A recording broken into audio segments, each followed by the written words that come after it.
Sa video natin ngayon ay ikikwento ko sa inyo ang true story na pinamagatang Girl in the Box.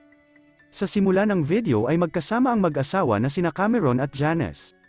May inililibing na bangkay si Cameron at si Janice naman ay may hawak na rosaryo dahil kinakabahan. Sinigurado naman ni Cameron sa kanya na hindi sila mapapahamak dahil isa lang itong aksidente. Pagkalipas ng isang taon ay nag-aabang si Colleen ng sasakyan para makabisita sa kanyang kaibigan na nasa California. Sakto namang dumaan ang mag-asawang sina Janice at Cameron at nag-offer ito sa kanya na ihatid para makarating siya sa bus station. Tumigil sila sa gasolinahan at habang gumagamit ng CR si Colleen ay may kinuha namang box si Cameron at inilagay ito sa backseat. Bumiyahe na ulit sila at sinabi ni Cameron na may pupuntahan muna sila bago dumiretso sa bus station. Pumayag na lang si Colleen dahil nakikisabay lang siya sa mag-asawa. Tumigil sila sa isang liblib na lugar at naglakad palayo si Janice. Si Colleen naman ay nagtataka na nang biglang tinutukan siya ni Cameron ng kutsilyo sa leeg. Dahil sa takot nito ay hindi na siya pumalag at ipinasok na ni Cameron ang kanyang ulo sa box habang naka-blindfold din ang kanyang mga mata. Nagpatuloy na sa pagbiyahe ang mag-asawa at gabi na sila nakarating sa kanilang apartment. Hinubaran muna ni Cameron si Colleen bago niya ito atali at paghahampasin habang si Janice naman ay nasa isang tabi lang na parang walang nakikita. Not to turn on si Cameron sa ginagawa niya kay Colleen kaya after nito ay nakipaglaro siya ng injection game kay Janice. Kinaumagahan ay tinanong ni Janice ang kanyang asawa kung ano ang plano niya kay Colleen. Ayon naman kay Cameron ay iiwan nila ito sa isang lugar kapag sawa na siyang pahirapan si Colleen.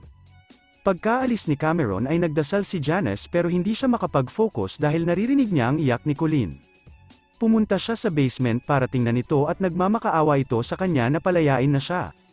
Kinagabihan ay dumating na si Cameron at pinakain at pinaihi niya si Colleen. Pagkatapos ay pinagpapalo niya ulit ito at wala namang magawa si Janice kundi magsuot na lang ng headset para hindi marinig ang sigaw ni Colleen dahil sa sakit. Nang matutulog na ang mag-asawa ay sinabi ni Janice na baka magsumbong si Colleen sa mga pulis kapag hinayagan nila itong makatakas. Kaya nag-decide na lang si Cameron na kulungin si Colleen sa loob ng basement hanggang malaman nila kung anong gagawin nila dito. Ayaw ni Janice sa idea na ito pero kailangan niyang sumunod kay Cameron. Nang madaling araw ay inilagay ni Cameron si Colleen sa box at inilock ito. Sa loob ay naghahalusinate si Colleen na kausap niya ang kanyang ama. Sinabi nitong sumakay na lang siya ng bus pero hindi niya ito pinakinggan. Naalala rin niya nang tumigil sila sa gasolinahan dahil iba ang pakiramdam niya sa mag-asawa pero wala naman siyang ginawa. Dahil dito ay nagsisisi si Colleen sa kanyang mga naging desisyon. Nakatanggap ng tawag ang mga magulang ni Colleen mula sa kanyang landlord dahil wala pang bayad sa renta ang kanilang anak. Dito rin nila nalaman na wala pala sa kanyang apartment si Colleen. Dahil dito ay nereport na nila sa mga pulis ang pagkawala ni Colleen.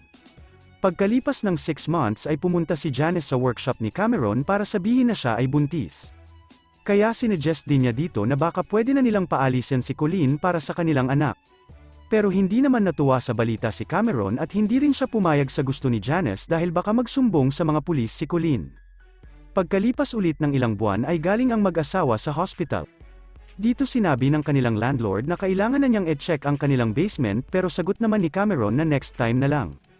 Pagkapasok ay nakita ni Cameron ang magazine kung saan may nakalagay na slave contract. Nagkaroon ito ng idea na pwede niyang manipulahin si Colleen gamit ang nasabing contract.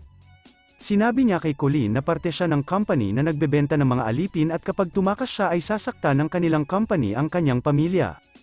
Pinalabas din ni Cameron na dati niyang alipin si Janice pero naawa siya dito kaya pinakasalan niya ito. Si Janice naman ay patay mali siya lang na parang totoo nga ang sinasabi ni Cameron. Dahil na rin sa takot ni Colleen ay nag-sign siya ng contract na nagsasabing siya ay property na ni Cameron.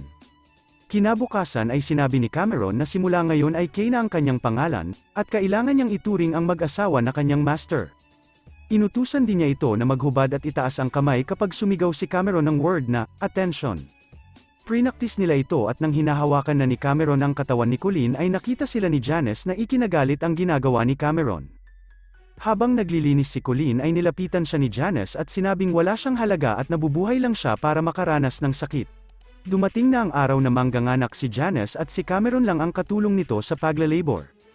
Pagkalipas ng isang taon ay nakalipat na sila sa ibang apartment. Sinabi ni Cameron na sobrang swerte ni Colleen dahil sila ang kanyang amo dahil ang ibang mga alipin ay pinapatay kapag nagkakamali. Tinanggal din ni Cameron ang necklace kay Colleen at pinagsuot ito ng normal na damit dahil isasama niya ito sa labas.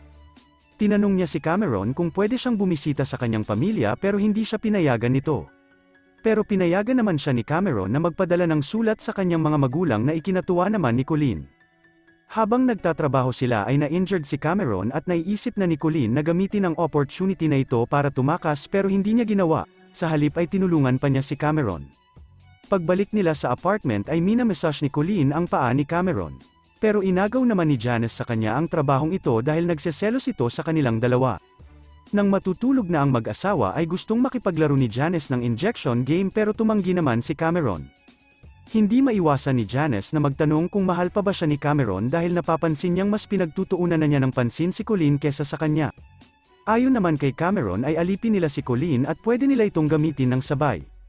Pumayag naman si Janice kaya tinanggal ni Cameron si Colleen sa box nito. Tinali ni Cameron sa kama si Colleen at balak nilang maglaro ng injection game. Pero nang sinisimula na ito ni Cameron ay nakakaramdam naman ng selos si Janice kaya umalis siya sa kwarto. Pagkalipas ng 3 taon ay hindi pa rin nakakatakas si Colleen.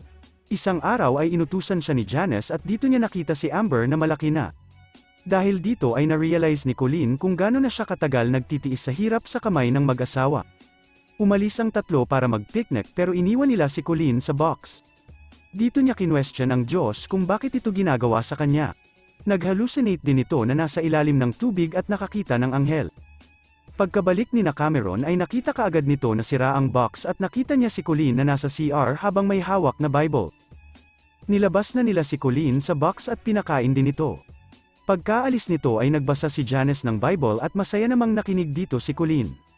Sinabi ni Janice na dalawa na sila ngayong alipin ni Cameron at kailangan nilang maghati dito. Pagkalipas ng 5 taon ay sumisiping na si Colleen kay Cameron na parang asawa rin siya nito.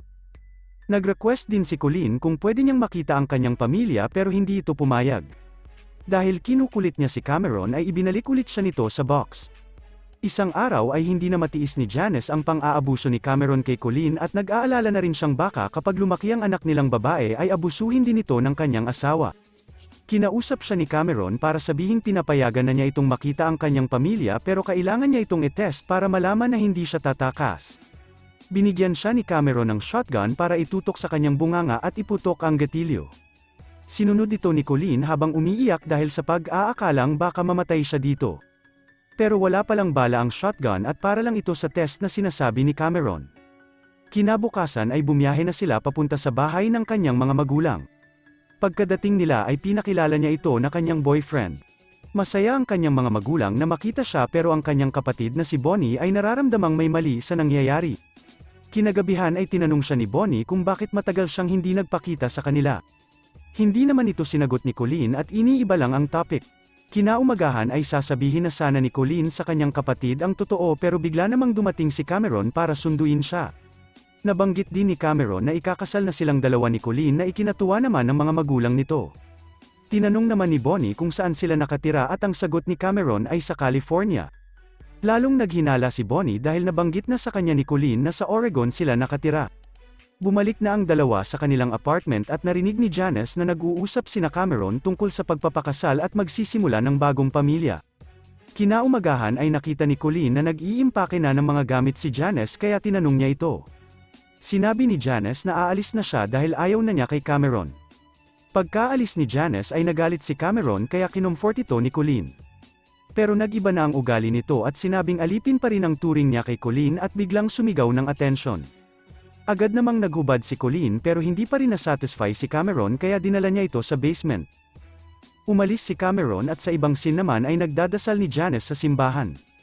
Habang si Colleen ay nilalamig na sa basement at maya-maya pa ay dumating si Janice para isama siya paalis. Sinabi rin ni Janice na may isa pang babae na kinidnap ang kanyang asawa bago si Colleen. Akala niya noong una ay laro-laro lang pero tumindi ang pananakit ni Cameron hanggang sa mamatay ito at sila mismo ang naglibing sa babae. Simula ng araw na iyon ay natroma na siya at araw-araw nagdadasal para mapatawad siya ng Diyos. Pagkabalik ni Cameron ay kinuha niya ang shovel para patayin na si Colleen pero naunahan na siya ni Janice dahil nadala na niya ito sa terminal ng bus. Pagkaalis ng bus ay makikita natin na umiiyak si Cameron. Hindi rin nagtagal ay nahatulan na ng 104 years na pagkakakulong si Cameron. Si Janice naman ay hindi nakulong dahil tumistigo siya laban sa kanyang asawa. Ayon sa mga pulis ay 2,640 days ang abduction kay Colleen na katumbas ng 7 years. Sinabi ni Colleen na ang paniniwala niya sa Diyos ang tumulong sa kanya para makasurvive. Dito na rin nagtatapos ang true story na Girl in the Box at maraming salamat sa panunood.